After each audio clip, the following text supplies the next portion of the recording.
Hey everyone, welcome back to another episode of the Baseline Podcast. I'm Ben, that's Josh, and we are alive and well in December. We are a week into December already, which is wild. Actually, like I was thinking about this the other day. Christmas is like what 15 days away, which is just weird in my brain.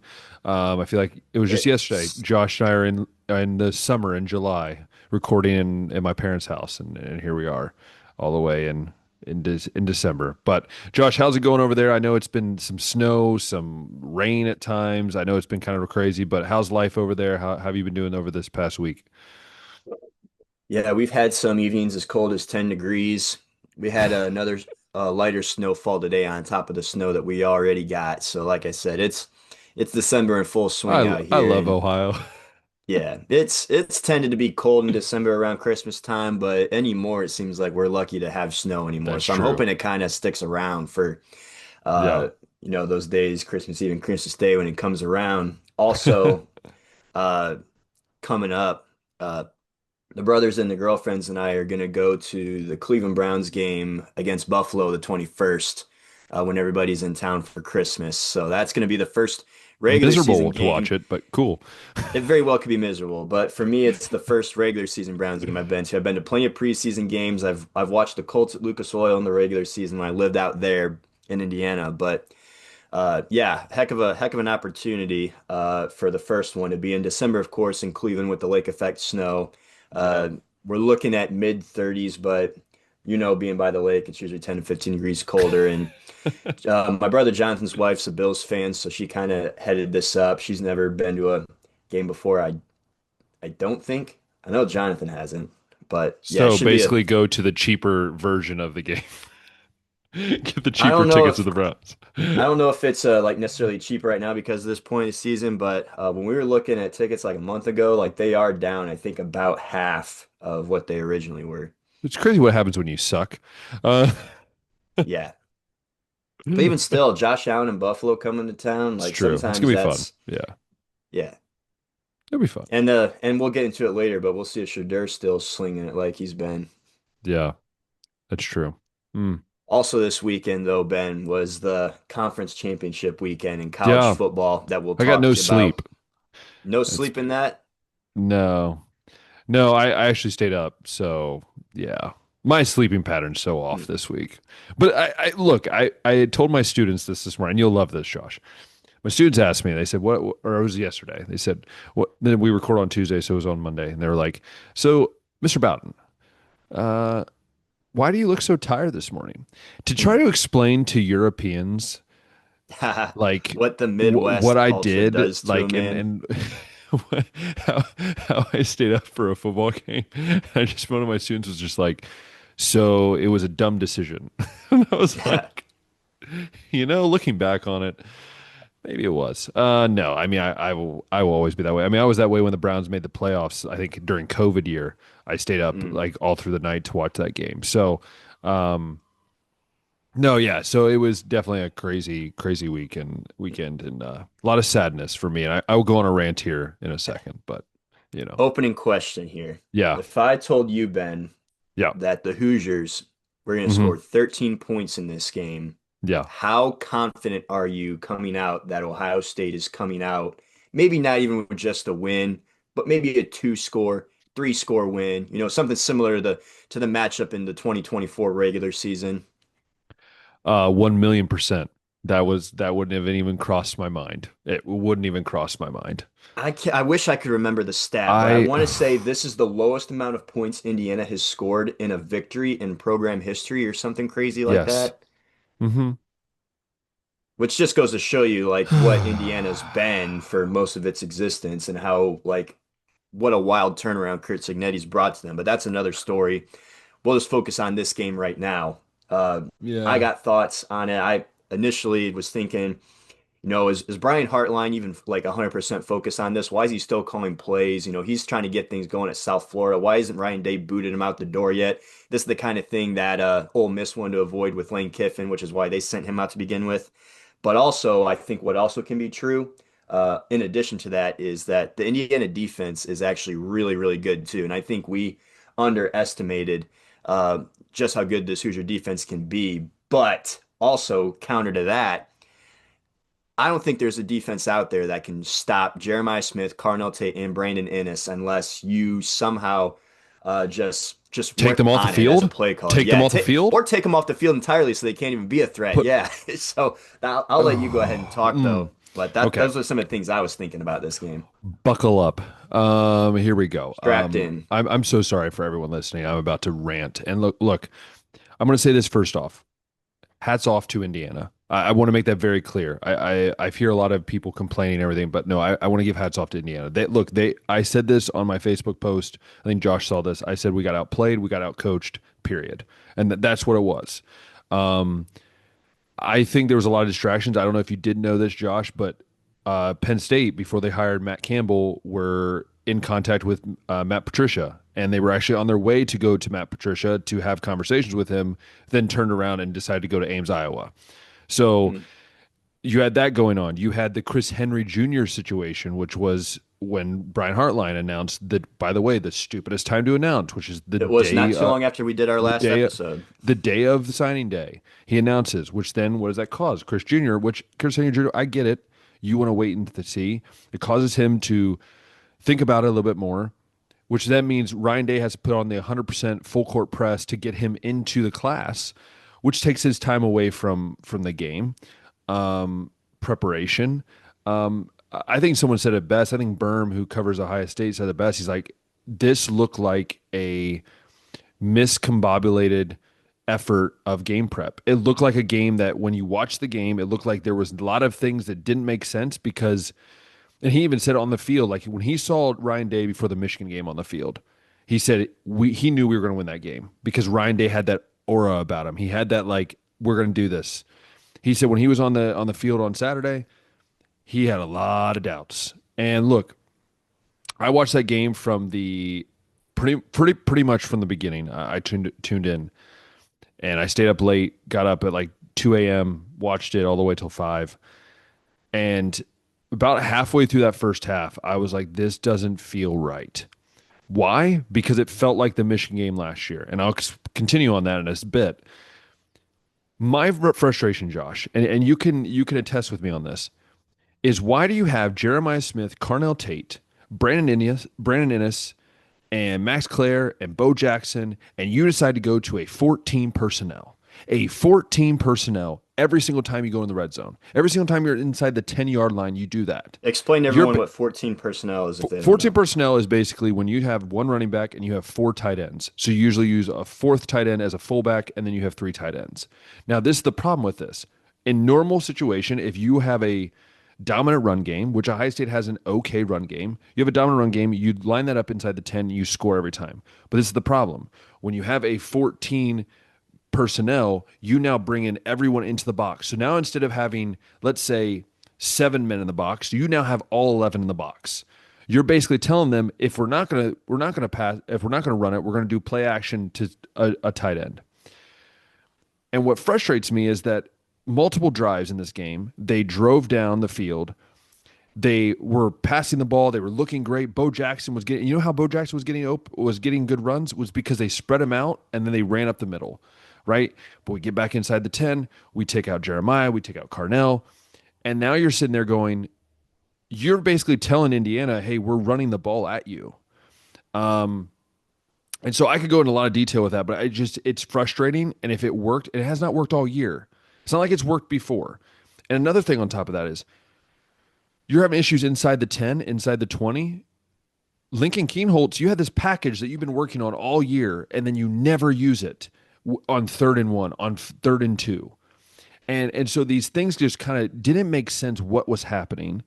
And then on top of that, the quarterback sneak thing, do it on 3rd and 1. Then you have a decision on 4th and 1, right? Or also just use the Lincoln Keenholz package because Julian Saint is a $195. He's not going to get a big push, right? And then, so there's all these little things I could go back for. Again, I want to look at the defense.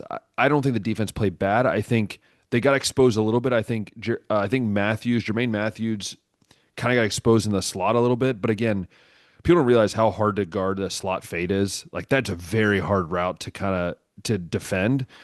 But also, the defense is probably looking at the offense like, look, we only gave up 13 points to a team that was averaging 45 points a game. That's never won a game ever when they've scored Yes. 13 And points. so for me, if I'm Matt Patricia, I'm looking at Ryan Day going like, what do we have to do? And I think for me, you got a turnover after Julian Sain turned it over. You end up getting a turnover back a few possessions later. But when I knew that this game was probably over, and I told my dad this during the game, was when it was almost halftime, Josh. And instead of going, which Ohio State always does, and you know this, they win the middle eight, they try to score, get the ball back, score again. They basically just forfeited it. They punted it. They said, we don't need to score this time around. We go out in the second half. We look miserable at the beginning of the second half. And you've put yourself in a situation that now you're up 10-6. You're hoping that you can just survive, it seemed like. And so, Mm. Julian saying throughout the game he looked better. Like I don't think he played a terrible game. But just the play calling was atrocious. And now some say, was Brian Hartline calling the plays? Was Ryan Day? Ryan Day claims Brian Hartline was. Look, I'm in the camp of, Brian Hartline's been with this program for over a decade and played for this program. I think you give him that shot. But I think also if you're Ryan Day, you have to be willing to pull the plug. If he right now he's in South Florida, he's trying to get his people together. If he comes back and he's not focused, pull the plug. Like I have no problem with that. You got to figure that out first. But I go back to the game. Josh, what I'm frustrated about is why are we relying on Jay Fielding to make a kick? You traveled. Listen, you took an 8 minute drive. Nightmares. If actually, I'll take this back. The drive beforehand, when they had the quarterback sneak that was overturned, you didn't get any points. That was a 6 minute drive. Then you had an 8 minute drive. You get 0 points. I'm sorry, you have to get something out of that drive, out of either of those drives. And then when you get Jay Fielding down there, I honestly had completely forgot about the Michigan game. I thought, he'd fix his kicking issues. For the most part, he's been pretty good. He just kicked two 40-yarders in the cold with snow and made them. And yet by the way, that was not even a miss. That was a shank. That guy shanked a ball from 28 yards. And I don't understand why Ohio State can't figure out the kicking. It gave me the horrors back from the Georgia game, from the horrors back from the Michigan game last year. I think it is ironic that it was 13-10 again. And I'm not one for coincidence. I think there's a reason for these, and maybe that is the reason that they do go on this run. Again, I want to give all props to Indiana. Kurt Signetti, as much as I can't stand the guy, he outcoached Ryan Day. I think they were prepped, right? They didn't have to deal with the drama. And again, I'm not trying to make They were ready, excuses. yeah. They were ready for the game. And so, look, Ohio State season's not over. And in some cases, I'm actually glad they kind of got punched in the mouth because this is going to help them realize like these are our weaknesses. But you can't win games when you can't make field goals. You score one possession inside the 20-yard line. I mean, even the other possession, when you threw a 52-yard bomb to Jeremiah Smith and you get a field goal out of it. Like, so it's just these things that are compounding. And so for me, frustrating, definitely angry, upset that it felt like, and I know the players are too. I heard it after the game. Just frustrated, man. Like that wasn't the Ohio State team that we've seen all year. And I don't believe that's the Ohio State team. Like I've always said that I think if they face Indiana again, they beat Indiana. I don't think you see the same Ohio State team. Yeah, Indiana's defense is good, but you saw what happened when they went one-on-one with Jeremiah Smith. They couldn't stay up with him or Carnell Tate. So at the end of the day, it's a loss. You miss out on an opportunity to get a Big Ten championship, but you still have everything in front of you. And now Ryan Day has to somehow be a CEO, collect his team, and get a focus for the playoff. And now you have a big break. And we saw what happened last year with the big breaks, and we have to see how Ohio State can kind of learn from that, and go dominate, because I think they're gonna have a tough game ahead. But yeah, that's my thoughts. I know that's a lot of ranting, but I just and again, I want to reiterate, I don't think Ohio State is the worst team. Like again, they lost by 3 points. I still think they are. I mean, if they score one touchdown, they win the game. So to me, I don't think they're the worst team. I think they're actually the better team. I just think that they had a lot of their own mistakes, their own distractions, and they got outcoached. Simple as that. We'll talk later about maybe how losing that game made their path to championship a little more difficult. But wanted to clarify that 13 points is the fewest Indiana has scored under Kurt Cignetti's tenure, and Yeah. it's the fewest they've scored in a win since 2001. So just still Yeah. absolutely crazy to come out with that. But I was thinking the same thing when they're bringing all the tight ends out. This is a issue we've had at least with the Browns and Kevin Stefanski when we get like these third and fourth and shorts, and you take Nick Chubb out and you go five wide, and there's absolutely no threat to run at all. Yeah. It's like you got to have like Jeremiah and Carnell or like at least one of them out there to make a threat that like there could be a pass. But if you're gonna bring everybody in like that, you're screaming like we are running the ball. And Ohio State is not that team like the Philadelphia Tush Push or like Yeah. the 2022 to 24 Michigan Wolverines that can just bully you at the line like that. Like they aren't that team. Uh, they had, I think, an 8 minute drive that ended with no points, a 7 minute drive that ended with no points. I think there were three total trips to the red zone and only 3 points were scored. So there was definitely a lot of missed opportunities out there. But man, what a dog for Fernando Mendoza is too to get clocked the way he did, like on that Dude. first drive. Also, hats off to him and with Pat McAfee and admitting that, like, okay, I'm not going to be so, like, he was like, look, it wasn't a cheap shot. Like, that's like the first quarterback I've ever heard Yeah. go, that wasn't a cheap shot. Like, Like actually, he that was a said, really that good was, hit. a good football play. And I thought it was too. It doesn't take away from the fact that, like, oh man, how is he going to survive that? How do you get up from that? Like, is he I've been going to hit like that. It be hurts, dude. rocked It to be able to hurts. play? Yeah. So, but Fernando Mendoza, certified football guy, potentially your Heisman Trophy winner for this He season will with win the that Heisman win. Trophy winner. I He think will I win it. think He he will will. be. I think Julian Sagan finished. I think really, I honestly believe whoever won that game wins the Heisman, and that's the way it is. Excuse me, but yeah, we thought that besides, the one seed, the Big Ten championship, the Heisman Trophy was on the line for that game too. Uh, let's go ahead and talk SEC championship, the Georgia-Bama rematch, and how this Oh, was nothing like ugly, the dude. first game. Yeah, Ugly. nothing like the first game where Alabama was constantly converting third downs, winning the turnover battle. This time around, I'll have to look up the final score right here, but I know Alabama finished with negative 20. It three was 28 rushing to yards, 7. I believe it was 28-7. 28 to 7 final. Yeah, so just yeah, nothing like the first one that I think was 24 to Alabama 21. shouldn't be in the playoff. Gosh dang We'll get to that later too. I want to focus on it. just this game. Georgia's One thing defense looked really good. they did, uh, just looking through box scores here, Alabama was just 3 of 14 on third down this time, not 13 of 19 like before. Um, hold Ty Simpson to 212 yards. You, like we said, negative three rushing yards, one turnover by Bama. Uh, Bama did only commit one penalty for 5 yards, but this is also Kalen DeBoer's first loss. I know he was undefeated previously combined against Kirby Smart, Dan Lanning, Steve Sarkisian. This is it was eventually gonna be a time that he fell, but Kirby's only beaten Alabama I think once too in his career, something like that. So regardless if it was Nick Saban, so monkey trying to get a monkey off his back here too. But yeah, the way that this one went is just uh, Georgia scored a touchdown every single quarter, and Bama was not on the board until later in the fourth. That run game we talked about, that was non-existent. Yeah, Bama's been winning games this year without being able to run the football, without really having a threat to throw the ball deep, and they've been, just being smart about controlling the ball, finding ways to get rushing yards with like the screen game, converting the third and mediums.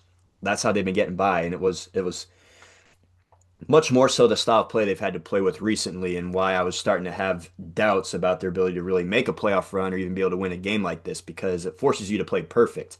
And if you don't play perfect, then it's going to Oh, cost you. I agree. And so I think that's what happened over here. And of course, yeah, the aftermath of that is that Alabama uh, doesn't fall at all. I think they're the first conference championship loser in the last t since they've been like in their conception or inception or whatever the word would be to not fall out. Even We've opened up Georgia, another can of worms. even Georgia, who was the one seed in the last year of the four team playoff, they lose to Alabama in the SEC Mhm. championship, undefeated record, and fall out of the top four entirely. But why can't Alabama fall out? We'll get to that later, of course. Discuss all the games first. But another rematch that we had from the regular season was the Big Another 12 blowout. championship, which was a blowout like the first time. We talk about, beating the same team twice is tough. It wasn't for Texas Tech. In fact, it was a little more points this time around, 34-7. I'd said last time that Texas Tech left some opportunities on the table in the first game to maybe make it more ugly than what Also, it BYU was. lost their quarterback too, so that does play a factor as It well. does suck, yeah. Yeah. Let's see. First downs in this one, five more for Texas Tech. They had 174 more total yards. They outran them 159 to 63. Zero turnovers by Texas Tech, four by BYU. I think Texas Tech won the turnover battle 0-3 last time. So again, just it's crazy, Ben, how these two teams are the Big 12's best, and in both instances, Texas Tech just rocked them like that. Like how much further along or further ahead they are than the Cougars. Just Yeah, wild. it, it's just funny that it's like Texas Tech and BYU. Like, just never would have crossed my mind 5 Didn't have years that in my ago. bingo card. We were saying at the No, beginning of the year when we were talking in July, I thought that Arizona State, with everybody coming back and with the run they made last year, had a great shot to, get back into this position. But thought Kansas State had a really good shot. Thought Utah, had a really good shot to rebound. Instead, it's Texas Tech, which we knew they had a lot of transfers coming in. We knew they spent a lot of money, that they could maybe be, a contender for this conference. And BYU was the one that I don't think any of us saw coming because you no, lose Retzloff at quarterback. You get this freshman named Bear Buckmeyer that's wearing number 47 to play quarterback, and you're like, disgusting. okay, they'll go their usual 8-4, 9-3 or whatever out there in Utah, but here they were. Gotta give them credit for that. And they lose this conference championship game and fall out of the top 12. So It's I don't know just what the I don't know what the difference is here. It wasn't a close game just like the other one was. But again, getting a little ahead of ourselves here. The last Power Four conference championship game to talk about is what, set this whole thing in motion good to old begin with. The Dukies. the doomsday scenario in the ACC. Virginia beats them, Dude, I the think, ACC by is trash, dude. yeah. It's Virginia beat them such in a the regular mess. season. They could not get it done this second time around. And why do we have all these weird tiebreakers and stuff like that that even allows a five loss Duke team to get into this game? But here we are, and yeah, Virginia loses it in overtime.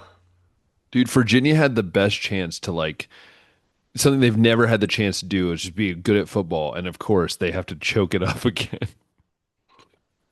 Choke it up again. Beats me, man. It wasn't even like Darian Mensah really went off in this one. He No, only had, I mean, he didn't have a single rushing yard. He didn't even have 200 pass yards in this one. He had a pick. it was just ugly. Yeah, just not a fun one to watch. Credit Virginia for making the comeback near the end. They had to score 10 points in the fourth quarter to force overtime, I guess, but still come out as the loser, missing the college football playoff. And of course, Duke not even being ranked also wasn't in the playoffs, so that opened the door for That's James so Madison dumb. to So sneak in dumb. as one of the five highest rated conference champs, in addition to Tulane making two G5s, which meant that two teams were going to get bumped out of that top 12. And it decided that it was going to be BYU because they lost the Big 12, of course. But if they won, imagine what wrench that would have thrown in. Oh And gosh. then Alabama loses. Somehow, They decide to stick them in there. The other thing that really frustrates me, Ben, about Notre Dame being left out, the last 3 weeks, it did not matter that Miami had the head-to-head over them. The committee no, didn't it care. didn't matter. The committee didn't care. Neither of them played on Saturday, and now all of a sudden, because the ACC, ESPN owns the ACC network, they're not going to have a team in the playoff. They decide, well, we got to have some team represent the ACC, so they now decide to jump Miami in. So I disagree with the inconsistency there. Uh, So you bump my or Notre Dame out, and then you also had the opportunity to still keep Notre Dame in if you want to drop Bama out for losing their third which you their should third have. game of the Which season, you should but have. they decided, why would we punish a team that played an extra game that, Notre Dame, Miami didn't play? Well, you punished BYU for playing a team that, or for playing a game that Notre Dame, Miami Virginia, didn't play. You punished, well, Virginia wasn't in the top 12 to begin with. true, but I'm just saying, like that's another team that played an extra game. That played an extra game, but I mean, like, they were already in the top 12. Yeah, I Like, Alabama was in the top 12 and they did not get punished. look. BYU was in the top 12 and they did not get, or they did get punished. Let's just say it. Let's just say how it is, man. Think about this. If Alabama doesn't make it, right, Josh? Alabama doesn't Mhm. make it. Let's say Miami doesn't make it. That means You have zero ACC schools, and you have two SEC schools. So, and you think about it, there'd be what, three Big Wait, Ten two schools? SEC schools in the playoff? Oh, so there's three. Try to say, oh No, no, you there's would have Ole had Miss. more. You were going to have Ole Miss. You were going to have Oklahoma. You were going to Yeah. have Oh yeah, Georgia, Oklahoma. I forgot about Oklahoma. Texas A&M. Whatever. You would have had Anyways, four. this is what The I'm saying SEC though. ended up getting five with the way it shook out. Okay, but this is where I want to go with this. Josh, why on God's green earth do we allowing two power five teams, power four teams, sorry, non-power four in Tulane? And again, hats off to Tulane, JMU, great season. You're about to get boat raced in this first round. Like Oregon is going to boat race JMU so bad, and Tulane is probably going to lose by two touchdowns to Ole Miss, and Ole Miss doesn't even have a head coach right now. Um, Pete and for Golden me, technically, but also, yeah, and also yeah. Georgia's freaking easy path to facing whoever in the semifinal is. That's a whole nother story we'll talk about in a second. Um, but I look at it and I go, you have now just cemented it, and I think a lot of people brought this up already. You've now cemented that the rankings do not matter until the last week when they're there. They don't Correct. matter because you basically told Notre Dame, you've given them hope, you've given these players hope, something to fight for. And now you said, you know, we're going to take that away because you know what? We didn't like the fact that there's no ACC. You know what? Well, the ACC sucks. It sucks. And it's okay to be to admit that the conference is not good. You don't need to, like, again, Miami, if you truly believe Miami deserved to be over Notre Dame, then you should have had that 3 weeks ago. Or you should have had them as the 12 or 11 or whatever it might have been. And I also would argue that maybe Vanderbilt deserves more than some of these other teams to get in, right? Like there's so many things you can do. But the thing that bothers me the most is that Alabama as a 3 loss team, you've now opened another can of worms, Josh, that you will never be able to get back. You've now made it very obvious that you can have a 3 loss team in the playoff. And a 3 loss team that, by the way, got its butt just, I mean, they got destroyed. It Yeah. wasn't even like We're it was a not in the close same game. class. Nope. Like you're now Alabama is going to go play Oklahoma, which by the way, two of the worst offenses right now in college football, which is going to be a We terrible saw game to these teams watch. play a few weeks ago, and yeah, it wasn't And pretty offensively. my other thing with the college football playoff committee is that I feel like you should have the number one seed should get to choose who they face in the second round. I think that's how it should be. I think you should have that's kind of the way it should be, but we'll get to that in a second. But no, I think it's frustrating, man. Like again, hats off to Tulane, JMU. I'm not trying to throw shade at you guys, but you don't deserve. You're not better than Texas. You're not better than Vanderbilt. You're not better than BYU probably even. BYU. You're not better than Notre Dame. Like if you want to have the best teams, you should have the 12 best teams in college football. And again, okay, I'm okay with one of those teams going to a non-power four. I'm okay with that because it gives them something to fight for. But You just no, got to change the language. The you highest cannot you rated cannot it should group of be five highest rated. team. It should not be off that. And Yeah, then to not the touch five on Notre highest rated Dame, conference champs. Yeah, yeah. touch on Notre Dame. Stop being pansies. Just get a conference. Like don't grab your ball and run home. I'm sorry. That is just it was the it's such a Notre Dame thing. And if someone brought up this point, it's the rich billionaire guy who can go and do whatever he wants. And the one time he doesn't get what he wants, he's going to go run away and hide.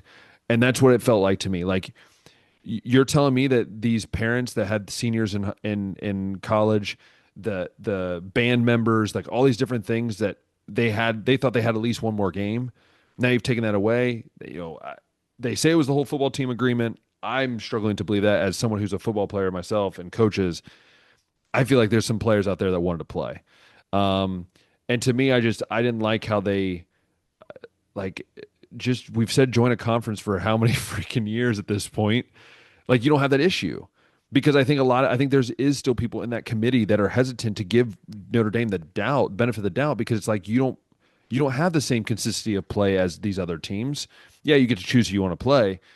But that's just my case on the Notre Dame thing. Some people disagree with me. Some people think it was a good idea. Maybe it was, but I'm just old school, and it's like you basically just quit on your team season because you didn't get what you wanted. And I agree you should be there, but I don't think you should quit on it. Yeah, it does feel like this is the first time Notre Dame's really been punished for not being in the conference, and a Hmm. couple reasons for that. When this format initially came out, and it was going to be the four Power Four conference champs to get a first round bye. Uh, Notre Dame obviously isn't in a conference, so the highest seed they could ever get is five. And then they changed the language to auto bids now are, the five highest rated conference champs, and they're only going to get in like where they get in, basically. So that opened the door for Notre Dame to, be able to be higher. But if they were in the ACC, for example, like all their other sports teams are, I think they could have been the team to get in. Like Yeah, they only bumped agreed. Miami up because the ACC wasn't going to get a team in. If Notre Dame was in the ACC and stood to be, that team that was going to represent, then I don't think they would have dropped them out. Now to the point about or even just having the opportunity to play in a conference championship game and lose it, I guess, like Alabama did, but you can say you played in a conference championship and that means something. What I don't like though is how everyone in TV now that we've expanded the playoff and everybody's talking about all these meaningless bowl games, everybody should transfer out and not play in, that they should opt out for the NFL and not play in, how they're also going to turn around and ridicule Notre Dame for not wanting to play in their meaningless bowl game.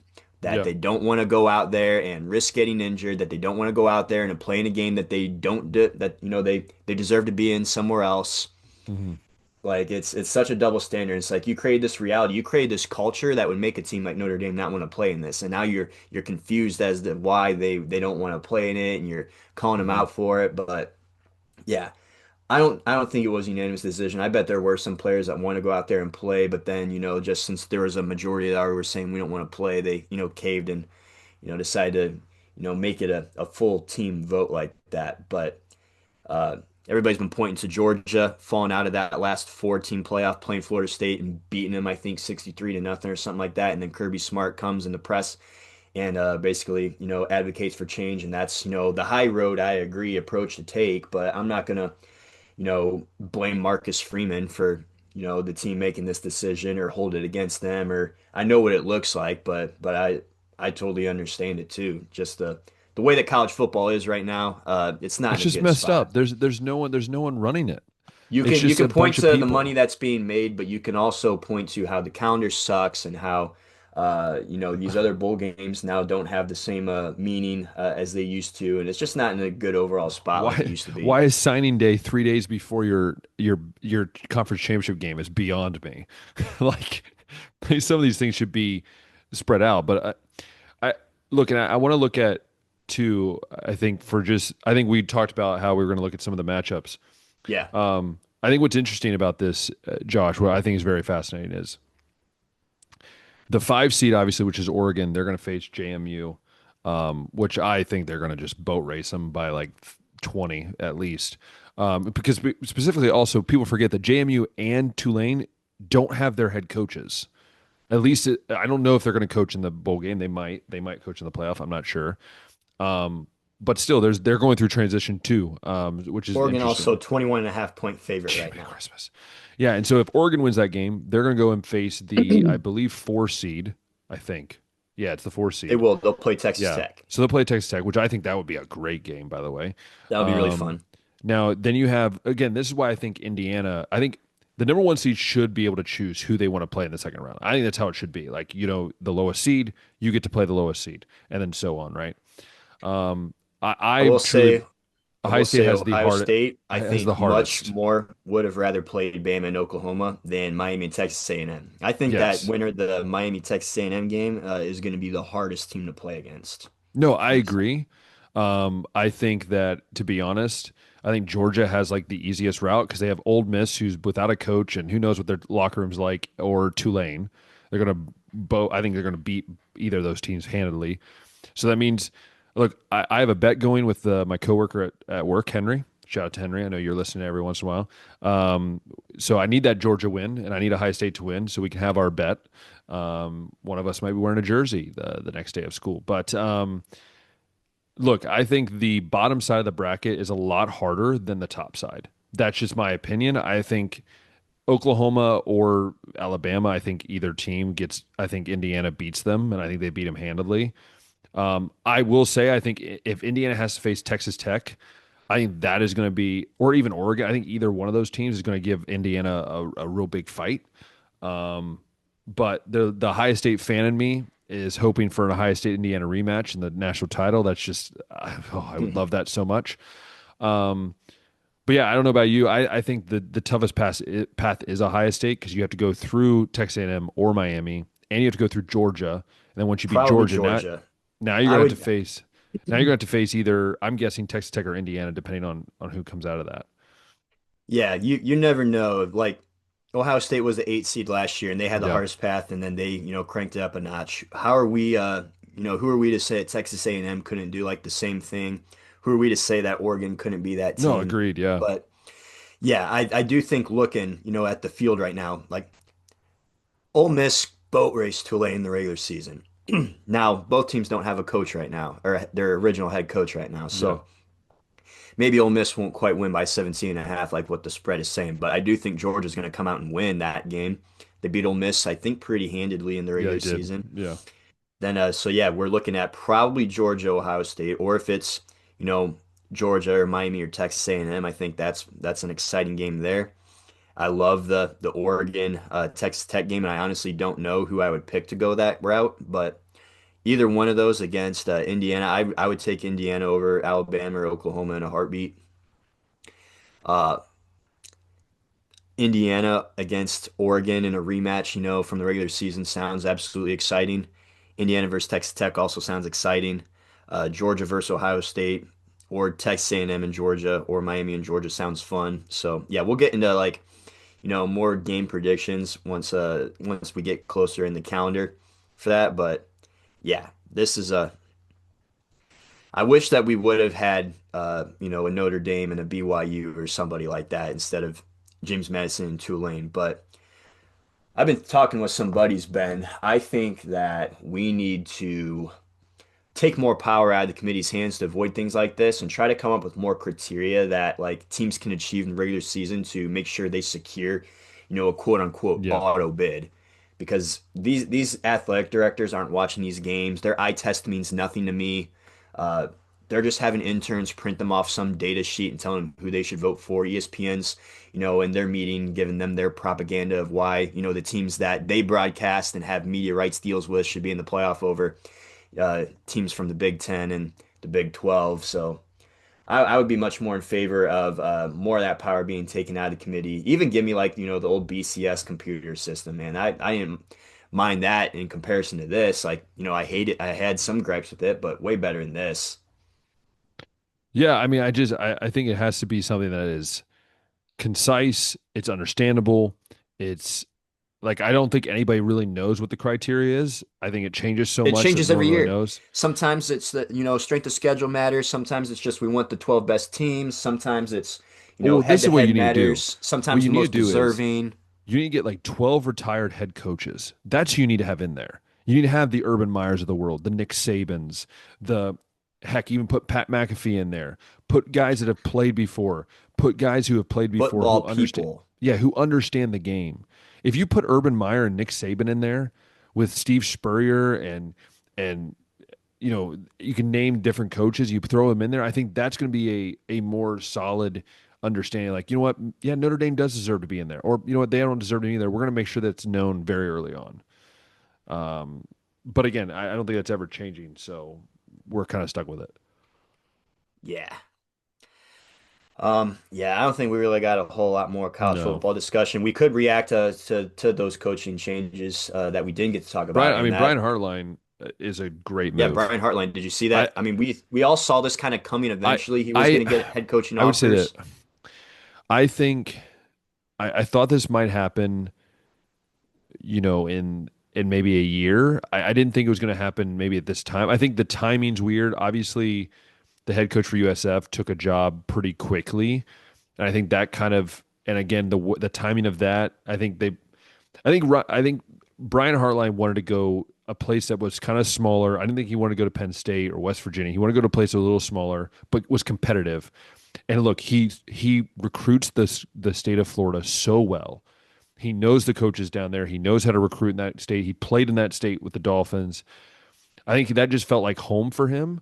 and it made sense for his fit. I love the move. I think USF is getting a great coach. I mean, for Ohio State, obviously you lose a great recruiter, a great coach, but I think at the same time you have guys who's been next to him for the last 5, 6 years. They're starting to understand how it's done. Keenan Bailey needs to step up, but I think for him personally, I love it. Because I do believe one day Brian Hartline will be the head coach of Ohio State at one point in his career. Um, and I think this is a great step. You have to start somewhere. And for him to start at the lower level makes a lot of sense. So I really like the move, just like I like Matt Campbell going to Penn State. I always thought that Hartline might go to the NFL and coach receivers up there eventually, Maybe. but But I know he didn't really want to go to the NFL. He's always kind of said that. He doesn't really want to go coach in the NFL. He always wanted to coach in college and have that impact. Kind of like how I think Matt Patricia is never going to go back to the NFL. I think he's going to just be in college for a mm, while now because I think he loves the growth mindset of young men and players that want to grow. I do like South Florida too. Like you said, he knows that state. He's gotten a lot of great recruits from there, so he's got a nice network. And South Florida is a place you can go and, win some games at the G5 level. Yeah. Like Alex Golish is leaving over there after, getting some solid wins and appearances over there. I'll But be you interested to can see you who can he win some takes with games. him. It's a really good first coach. Yeah, yeah. And does he take with him? Does he maybe pull like a Keenan Bailey to come with him as an Yeah. assistant? Because So they're tight and what work I've really heard close is right together. now is he's probably going to take one or two of the non main offensive coaches. So what I mean by that is like analyst guys that are basically assistant to the coach. So the assistant to the O line coach or whatever. He's going to probably take a few of those guys. And I've heard maybe one analyst or so from the defensive side, but Brian Hartline's a guy, he's a Buckeye through and through. And I think he's trying to be as respectful as he can to Ohio State, which I really respect. But again, I don't blame him if Keenan Bailey wants to go down and be in the OC. I totally understand that, and hats off to him. But I think Ryan Day is going to have that wallet that he can kind of just fling at some of these coaches Well, and be yeah. like, I look, I can mean, outpay you, they've lost Chip Kelly, they've lost Jim Knowles, they've had other big time assistants come through, and and they've they been fine replace him. without them. Yeah, Yeah, they always find replacements because it's Ohio State. yeah. But Matt Campbell, big, big, big home run right there. You're down. It seems in the hole, like all these coaches are telling you You're they going don't want to after Matt come. Patricia for crying out loud. I That's know, how and then to pissed go and we get are. Matt Campbell. I mean that was a name that I heard Josh Pate threw out that I thought would be good. It's like why isn't he getting this kind of discussion? Then I know Matt Matt Campbell Campbell's didn't even tell his team he was leaving, which I kind of a jerk move, but Matt's really like unlike Lane Kiffin, he's got some pretty good exits. He sticks around for a while. Like when he initially yeah. took that Iowa State job, he didn't even really want to leave Toledo all that much, but it He was was only just an like 30. opportunity He he was only couldn't like pass 30 up. something too. He wasn't even that old when he took that job. And he was at Iowa State for a while. He just coached them to, I think, Iowa State's best 3 year stretch in program history. Like it's really hard to win there. He was committed to staying over there. So when he goes somewhere, he really thinks about it and is in it for the And he's long coming haul. home. He's coming home. He's an Ohio guy. He's coming home towards Midwest, home. yeah, Yeah. out of the plains now. But yeah, I love the move for Penn State. I think it's great. I think they should have gotten it done sooner. Uh, I think Matt, though, he wanted to be a pro and finish the regular season out with his team, of course, before getting any kind of discussions like this. Uh, so yeah, you swing and miss on a lot of good candidates, but you come out and still come out with one. It's too bad that it was Now you got after to signing day and stuff. yeah. Now it's going to be a really hard beginning. Well, you might flip some of those guys that were at Iowa State if he had a good relationship with those guys. Some of those guys might hit the transfer portal because if people don't know, if they've early signed, they can't get out of their letter of intent. So a lot of them will wait until January, and then there'll be a transfer, and they'll just transfer over to the school they want to go Yeah. to. So probably, I'm guessing probably half of those Iowa State guys will probably try to come and go with him. Possibly, I'm not sure.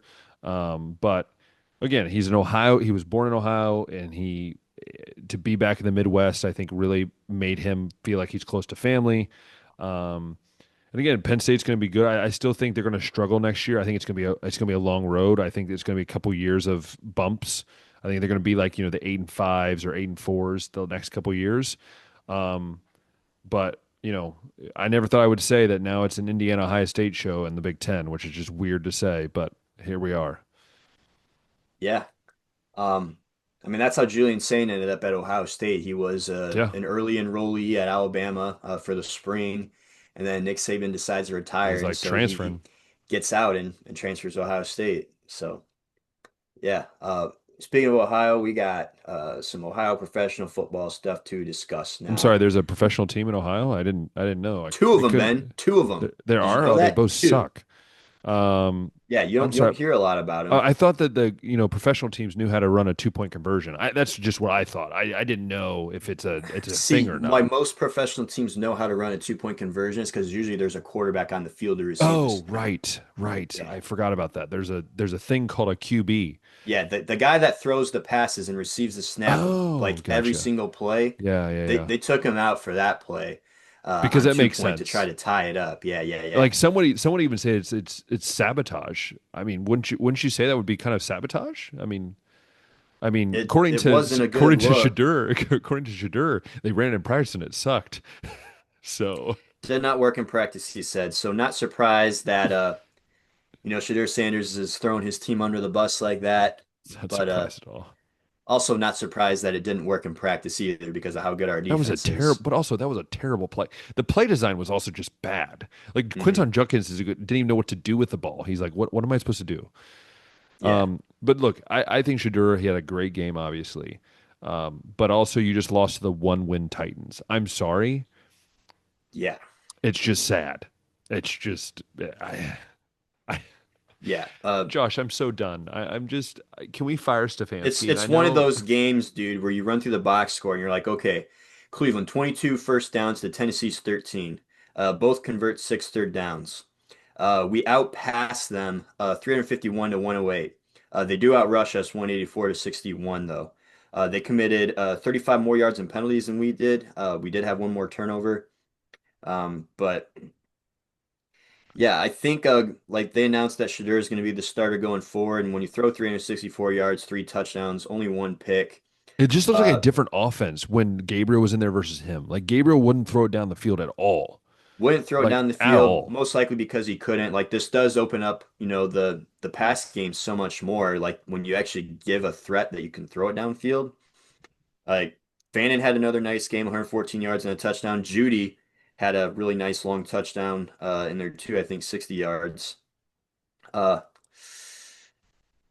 Yeah, as much as I hate to say it, I mean, I don't think Shadur's been, all that spectacular No. like everybody in TV's been acting, but I think compared to what we've had, like he gives you the best Look, chance to win. I'm worried that this means because obviously we also got the news that Deshaun Watson is going to be back on the roster, which why on if that's a whole nother story. But and they're kind of saying he's going to be a bridge. Now, does that mean they're going to go draft another quarterback? I mean, if they draft Mendoza, which again, why waste? Like, why don't you wait a year when Julian Saint's going to be in the draft? You're going to have a lot of other really, really talented guys in the draft. Um, so I'm interested to see what that does after this year. But obviously, like you're 3-9, 3-10. Like 3-10 right now. for me, it's just like and people ask me at school all the time, like, you make fun of all of our teams, but your team sucks. I'm like, look, we're as Browns fans, we're so used to this. This is just part of our DNA. Like this is just we live this and we live to just be miserable, I think. But Hmm. look, we are seeing one of the best seasons a defender has ever had in Miles Garrett, and we are gonna not win more than 5 games. And we are wasting the talent. Again, however you feel about him, I know people feel different ways about him. We are going to waste this amazing season. I mean, he's going to break the record. I don't see how he doesn't. I think he's going to break. I think he's going to have 20, probably 26 sacks. Maybe it kind of seems like he might be. We'll Currently at see. 20. He added another one, That's so he's at true. 20 sacks right Maybe now. at We got four 24. games left. So look, I think he is a guy that I think is going to obviously going to be a Hall of Famer. But look, we're going to have. Which, by the way, Josh, this is the crazy part. We're going to have the defensive rookie of the year, and we're going to have the defensive player of the year, and yet we're not going to be anywhere close to the playoffs. That's what's absolutely mind-boggling to me. Yeah. It's just sad. Oh boy. But, this is what Miles wanted. It's what he wanted. It was for the team, remember? It was for the He team. he believed in the plan at quarterback. Yep. Best Which is chance to definitely, win. I almost guarantee this was not the plan at quarterback. Also, speaking of quarterback, I thought we could just briefly mention that Philip Rivers at 44, who's a grandfather, is actually now at the practice squad of the Indianapolis Colts I as of, cannot believe that, dude. Like out of all the people you could contact, you're calling Philip Rivers. who's probably been at home chilling on his recliner with his Yeah. grandchild. Ben, I'll wrap up our show today to let everybody know that all three of my fantasy football teams made the playoffs in a lot of different ways. One of them, yes, yes, give a good little golf clap right there for your boy right there. My I haven't, NFL one is I finished 2-11. Just want to point that out. hmm, I have Absolutely not won a atrocious. fantasy football championship since 2019, so it seems like I'm definitely You're in in a good drought. position. Yeah. You're One like Ohio team, State versus Michigan. So maybe yeah. this is your year then. I did join a dynasty league with some guys at work. Got the one seed in that. Is my first year. We do super flexes and we do defensive players. So there's a lot of like weirdness that can go on over there. We'll see how that team does. The team I think has the best shot is the team that scored like second most points in the league. I was down in the count for a while because Jameson Williams was getting 0 point weeks and CeeDee Lamb was hurt. But now I got Chris Olave, CeeDee Lamb back.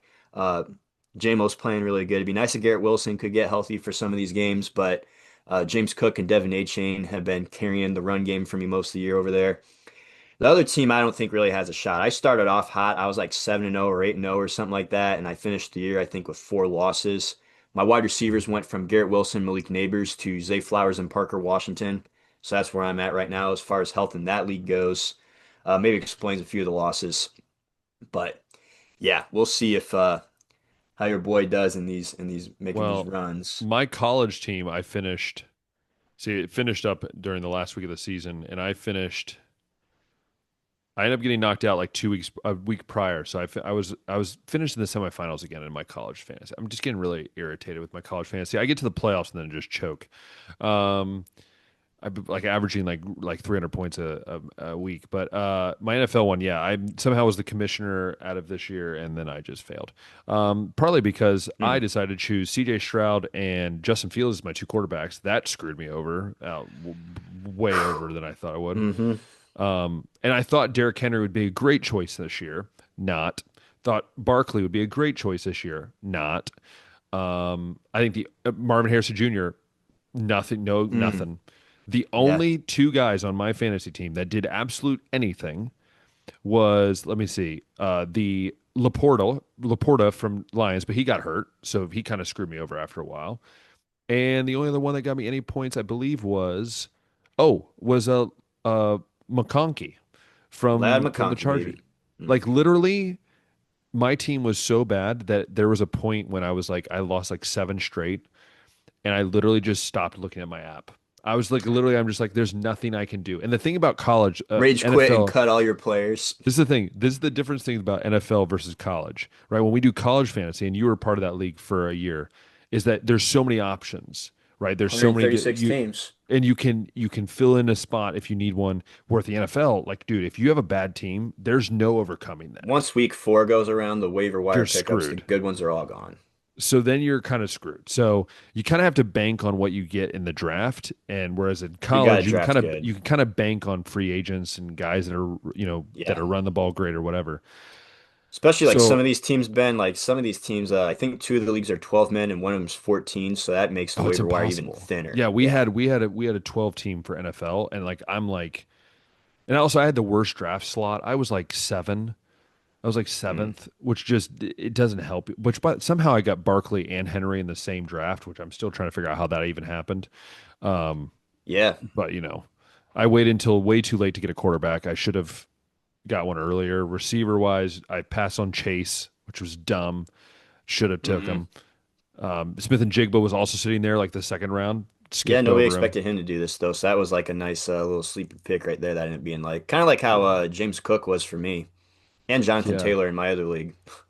Must be nice. Yeah. No, Jonathan Taylor was he was going to be my first pick, and then a auto drafter got it. Which I, by the way, that drives me nuts. I think auto drafters should be like you don't get to draft anyone, and you get whatever's left. That's how I feel. It's so annoying. Every time I want to pick someone, I got to recalibrate everything. Yeah. Ridiculous. But All I right. think the Question for the chat oh today is oh going to you have a be question. Oh, who ended up being your best fantasy football draft pick this year? zero. It sounds like Ben's best pick was Lad McConkey, which that tells you everything you need to know about how his team went this year. If I had to give, White receiver. yeah. I mean, it could be just like a first round pick that you were excited about, but I like looking at maybe like some of the later picks that maybe ended up Oh, it was a like kicker for booming, you, wasn't it? like It Smith was a and kicker Jigba. for you. No, it wasn't, but I think like I was just saying, it's got to be James Cook because James Cook ended up being running back 6, and I think I got him in the third or Oh, fourth round. I actually think I could top this because actually the two guys that actually did pretty well for me is I got Judkins off waiver wires because remember he was suspended, Oh but yeah, then no one but drafted this is the him. thing. No, a guy drafted him, but then he didn't really wasn't really paying attention, so he just cut him because he's like, oh, he's not going to play. So then I picked him up, even though he was still suspended for a couple games. I was like, I'm still going to keep him Mm, on the roster, and I also drafted Fannin with my last pick, Harold Fannin for the Browns, and he's turned out to be like averaging like okay. 20 points for me, which is great. I mean, for a guy who literally no one drafted or everyone no one was Yeah. really drafting. If you want to hear some other value picks, I grabbed Matthew Stafford, I think in like round 10, and he ended up being You said that quarterback so Southern, 3. by the way. Matthew Stafford. Matthew Stafford. Javonte Williams was, I think, an eighth round pick for me that ended up being running back 7. Some nice Not value picks bad. there on my team that I was telling you started off really hot, but now Parker Washington and Zay Flowers are my wide receivers, so it's probably not going anywhere. So yeah, It's too bad. let's hear down below what you guys think, and also I'll throw a second question in there. Is like another question would be how would you change the college football ranking system? Would you add more teams? Would you add more teams? Would you change how it's ranked? How would it be? I can already feel the tension that's going to be. I think from a lot of people, including my father, who's going to have a lovely things to say Oh for boy, sure. David. Oh, Dave, he's going to have something to say that's lovely.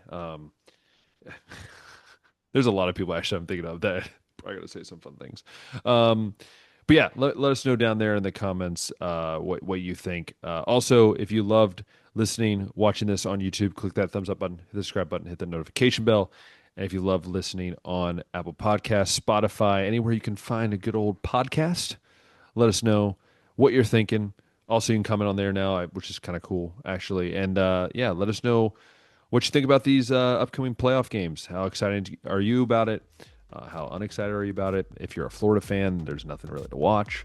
And in between everything else. So, once again, thank you so much for listening and watching. And until next time, we'll see ya.